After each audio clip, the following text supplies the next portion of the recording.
अस्सलाम वालेकुम नाज़रीन, मैं हूं फयाज़ नैच और आप देख रहे हैं मेरा YouTube channel Karachi digital pulse news. नाज़रीन, आज जिस खबर पे हम बात करेंगे वो खबर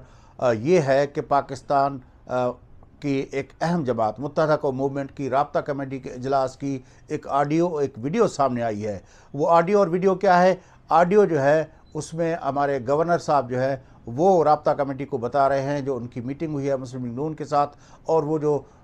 गवर्नर साहब या मुत्तहदा कौम मूवमेंट के वफद ने वहाँ पे जो मौक़िफ़ रखा है वो बात हुई है। और वीडियो जो है वो मुस्तफ़ा कमाल साहब की वो ब्रीफिंग है जो वो राब्ता कमेटी को दे रहे थे। इस खबर पे बात करने से पहले आइए आपको कुछ क्लिप्स उस वीडियो के और कुछ क्लिप्स उस ऑडियो के आपको सुनाते हैं। आज सुबह से मेरी एक ऑडियो वायरल हो रही है तमाम सोशल मीडिया पे। सबसे पहले तो बता दूं ये मेरी ही ऑडियो है, मैं इसको एंडोर्स कर रहा हूं। उसमें क्या है, मैं एमक्यूएम की मुज़ाकराती कमेटी का हिस्सा हूं इस इलेक्शन के बाद से। तो हम इस्लामाबाद में कई पे दर पे पीएमएलएन से हमारी कई मीटिंग्स हुई। उस मीटिंग के बाद डे बिफोर यस्टरडे इतवार वाले दिन मैं जो है राब्ता कमेटी के ऑफिस में बैठकर मैं उनको ब्रीफ कर रहा हूँ कि उस मीटिंग में क्या कुछ हुआ और क्या बातें हुई। तो उसमें ये बता रहा हूँ कि पीएमएलएन के दोस्तों से जब हमने ये बात की कि भाई आपकी मीटिंग जो है वो पीपल्स पार्टी से कैसी रही, तो पीएमएलएन के दोस्तों ने हमें बताया कि पीपल्स पार्टी ये कह रही है कि पीएमएलएन और पीपल्स पार्टी के मिलने के बाद एमक्यूएम की जरूरत नहीं है। तो मैं अपने लोगों को बता रहा हूं और आप तक कमेटी ब्रीफ कर रहा हूं कि वो ये कह रहे हैं हमारे नंबर पूरे हैं। दूसरी बात मैं ये बता रहा हूं कि पीपल्स पार्टी पीएमएलएन वालों को कह रही है कि एमक्यूएम का मैंडेट जो है वो सही नहीं है, एमक्यूएम का मैंडेट जाली मैंडेट है। आपको पता है कि ये वाली बात तो पीपल्स पार्टी तो पब्लिकली टीवी पे कह रही है, हम भी उनको कह रहे हैं कि उनका भी मैंडेट जाली है, वो हमें कह रहे हैं कि हमारा मैंडेट जाली है। अब ये दो बातों में तो कोई न्यूज नहीं है। जो इंपॉर्टेंट बात है वो ये है कि ये मीटिंग हो रही है राब्ता कमेटी के कमरे में। ये मीटिंग हो रही है राब्ता कमेटी से, और उस राब्ता कमेटी के कमरे में मेरी ये वॉइस रिकॉर्डिंग कोई कर रहा है। बहुत दिनों से हमें ये इत्तलात थी कि हमारे रैंक्स एंड फाइल में कोई एमक्यूएम लंदन के लोग बैठे हुए हैं और वो उनके लिए काम कर रहे हैं। हमें पता नहीं चल पा रहा था, शक था कुछ लोगों पे, लेकिन हम कंफर्म नहीं हो पा रहे थे। इस ऑडियो ने हमें तमाम फोरेंसिक जब हमने इसका चेक कराया, मालूम करा, तो हमें एग्जैक्ट पता चल गया कि कौन है जो राब्ता कमेटी में बैठकर एमक्यूएम लंदन के लिए काम कर रहा है। क्यों जी नाज़रीन, आपने देख भी लिया और सुन भी लिया कि और मुस्तफ़ा कमाल साहब राब्ता कमेटी को क्या बता रहे थे। अब इस मामले के दो चार पहलू हैं। पहली बात तो यह है कि ये आई कैसे, ये वीडियो किस तरह बाहर आई, उसके बारे में मुस्तफ़ा कमाल ने बिल्कुल वाज़ेह अल्फाज में कहा है कि वो जब राब्ता कमेटी को ब्रीफिंग दे रहे थे तो वहाँ पे एमक्यूएम अल्ताफ़ यानी लंदन के एक घुसबैठिया, जो उसने अल्फाज इस्तेमाल किया कि लंदन का घुसबैठिया जो वहाँ पे था जिसने ये खबर लीक कर दी, ये वीडियो बना के।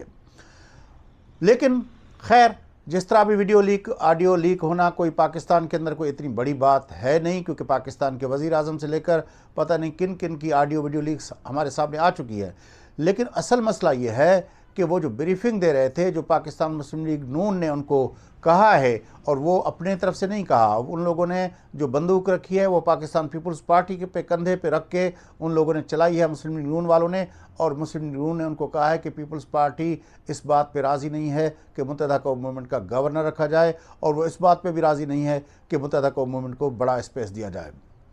अब ये जो सूरत हाल है ये क्यों पैदा हुई है, उसकी बुनियादी वजह तो सबको समझ में आती है, क्योंकि पाकिस्तान पीपल्स पार्टी और पाकिस्तान मुस्लिम लीग नून जो अपने उनकी जो अलाइंस हुआ है, कोalition के हवाले से जो उनकी बातचीत हुई है, तो उनका नंबर जो है वो पूरा है। उसमें काफ लीग और इस्तेकाम पाकिस्तान जब आ जाते हैं तो फिर मुत्तहदा कौम मूवमेंट के वोट की ना तो वजारत उस्मा के लिए ज़रूरत पड़ती है, ना ही पाकिस्तान की सदारत के लिए उनके वोट की ज़रूरत पड़ती है। तो इस वजह से पीएमएलएन और पीपल्स पार्टी इस मरतबा मुत्तहदा कौम मूवमेंट को बारगेनिंग में कोई खुली छूट नहीं देना चाहते, कोई बड़ा स्पेस नहीं देना चाहते। और ये बात मुत्तहदा कौम मूवमेंट के लिए बड़ी हैरानकुन है, क्योंकि मुत्तहदा कौम मूवमेंट ने जब से सियासत शुरू की है तब से उनकी सियासत के बारे में यही कहा जाता है, उनको हर वक्त एक आशीर्वाद रहता है जिसकी बुनियाद पर वो इत्तेहाद में होते हैं, जिसकी बुनियाद पे वो हुकूमतों से बाहर निकलते हैं, जिसकी बुनियाद पे वो हुकूमतों से बाहर निकलने की धमकी देते रहते हैं।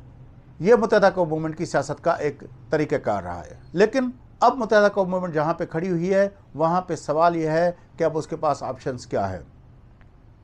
अब वो हुकूमत में जाएगी या नहीं जाएगी। मेरा ज़ाती तौर पर ख्याल ये है कि हुकूमत में जाना उसके लिए इसीलिए लाजमी होगा क्योंकि ये जो सेटअप है जो बन रहा है, उस सेटअप को बनाने के लिए भी जो है वो सियासी पार्टियों से ज़्यादा सियासी पार्टियों के बाहर जो है मुल्क के अंदर जो कुव्वतें हैं ان کو بڑی فکر پڑی ہے کہ یہ کسی طرح سیٹ اپ بن جائے اور یہ نظام جو ہے وہ آگے رواں دواں ہو، چلنے لگے۔ کیونکہ اس وقت پاکستان کے اندر جس طرح کل کے پروگرام میں ہم نے بات کی تھی کہ دنیا اب یہ برملا کہنا شروع کر دیا ہے دنیا نے کہ پاکستان کے اندر کوئی ہائبرڈ سسٹم نہیں ہے، کوئی مخلوط النسل حکومت نہیں ہے، یعنی جہاں پہ ایک سویلین حکومت کو کچھ اسپیس ہوتا تھا اور کچھ جو ہے وہ ہمارے نان سویلین جو فورسز ہیں ان کو اسپیس ہوتا تھا، لیکن اب بالکل دنیا نے کہہ دیا ہے کہ یہاں پہ اتھارٹیرین رجیم ہے، یعنی آمرانہ طرز حکمرانی ہے۔ تو اب آمرانہ طرز حکمرانی کے اندر جس طرح ہم نے دیکھا کہ نگراں سیٹ اپ کے اندر بھی جو میجر فیصلے ہوئے وہ اسپیشل انویسٹمنٹ فیسیلیٹیشن کونسل کی اجلاسوں میں ہوئے، اب آنے والا دور جو ہوگا وہ اسی کی ایک کنٹینیوٹی ہوگی، اور اس سلسلے میں اب جو فیصلے ہوں گے وہ سفٹ کے اندر اسپیشل انویسٹمنٹ فیسیلیٹیشن کونسل کے اندر ہوں گے، اور پارلیمنٹ اور جو ہماری کیبنٹ ہے وہ شاید اتنی اہم نہیں رہے گی۔ اس لیے لازمی ہے کہ متحدہ قوم موومنٹ اس کا حصہ بنے گی، کیونکہ یہ مینڈیٹ جو متحدہ کو ملا ہے، جو اس کو بتایا گیا ہے، پی ایم ایل این نے جو پیپلز پارٹی کو کوٹ کرتے ہوئے بتایا ہے کہ پیپلز پارٹی کہتی ہے کہ یہ 100% جھوٹا مینڈیٹ ہے، اور گورنر صاحب نے جو الفاظ کہے وہ تو یہ کہے کہ ہم نے تو نون لیگ کو بتا دیا کہ لوگوں کا، اور اس کے بقول کہ اس کا اشارہ بالکل نون لیگ کی طرف تھا کہ ان کا مینڈیٹ تو 200% جھوٹا ہے۔ اب یہ حالت ہے کہ جو پارٹیاں حکومت میں ایک دوسرے کے ساتھ اتحاد بنانے جا رہی ہیں وہ ایک دوسرے کے مینڈیٹ کے بارے میں یہ خیال رکھتی ہیں، لیکن بہرحال متحدہ قوم موومنٹ کی سیاست جو ہے وہ لگتا ہے یہی ہے کہ اپنے عروج پہ پہنچ چکی، کیونکہ اب اتنی سیٹیں ہونے کے باوجود بھی ان کی کوئی وقت نہیں ہے اور کوئی ان کو پوچھتا نہیں ہے، تو اس کا مطلب یہ ہوا کہ اب جو ان کی سیاست ہے وہ جس طرح 88 سے لے کر وہ پاکستان کی سیاست کے اندر حکومتیں بنانے اور حکومتیں گرانے میں اور حکومتوں سے اپنے مطالبے منوانے کے لیے حوالے سے جو ان کی روش رہتی تھی وہ شاید اب نہیں چل سکتی۔ تو متحدہ قوم موومنٹ اس وقت بڑی پریشانی کے عالم میں ہے، لیکن اس سارے معاملے کا ایک اور پہلو ہے، وہ یہ ہے کہ یہ جو حکومت جو بننے جا رہی ہے اس کے لیے مشکلاتوں میں اضافہ ہونے کے امکانات بڑھ رہے ہیں، کیونکہ پہلے مولانا فضل الرحمان صاحب جو سمجھے جاتے تھے کہ وہ پی ایم ایل این اور پیپلز پارٹی کی قیادت کے ساتھ ان کے بڑے اچھے تعلقات ہیں، لیکن وہ اس حکومت میں آنے سے اس نے کھلا جواب دے دیا۔ جب اس نے جواب دے دیا اس کے بعد اچکزئی صاحب کا جو موقف آیا، اس نے بھی کہا کہ میاں نواز شریف صاحب ان کے دوست ہیں، لیکن وہ اس سارے عمل میں اس نواز شریف کے ساتھ نہیں جائیں گے۔ اب ان لوگوں نے پھر رابطے شروع کر دیے، اپنا پی ٹی آئی نے ان سے رابطے شروع کر دیے۔ اب پی ٹی آئی مولانا سے بھی مل رہی ہے، پی ٹی آئی اچکزئی صاحب سے بھی مل رہی ہے، اور آنے والے دنوں میں ہو سکتا ہے کہ پی ٹی آئی متحدہ قوم موومنٹ اور بی این پی اور نیشنل پارٹی کے ساتھ بھی ملنا شروع کر دے۔ تو ایسی صورتحال میں جو حکومت کے مخالف جو اپنا ایک گروپ ہے، ایک جو صف بندی ہے، وہ بڑی مضبوط ہو جائے گی، اور ایسی صورت میں جو پرابلم ہے وہ حکومت کے لیے بڑھیں گے، اور پھر اگر جی ڈی اے، متحدہ قوم موومنٹ، پی ٹی آئی، جماعت اسلامی، B N P, national party Mahmood Khan Achakzai صاحب کی، پختونخوا ملی عوامی پارٹی، مولانا فضل الرحمان اور پی ٹی آئی، یہ سارے مل کے اگر ایک الائنس فارم کرتے ہیں تو حکومت کے لیے بہرحال مشکلات بڑھ جائیں گی،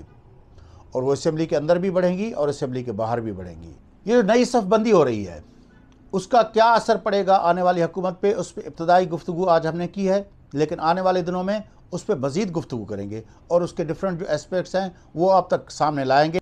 بہرحال آج کے لیے اتنا ہی، آپ نے میزبان فیاض ناج کو اجازت دیجیے، اور ہمارا یوٹیوب چینل ضرور سبسکرائب کیجیے اور شیئر کیجیے، اور اس کے ساتھ ساتھ ہمارے ساتھ جڑے رہیں۔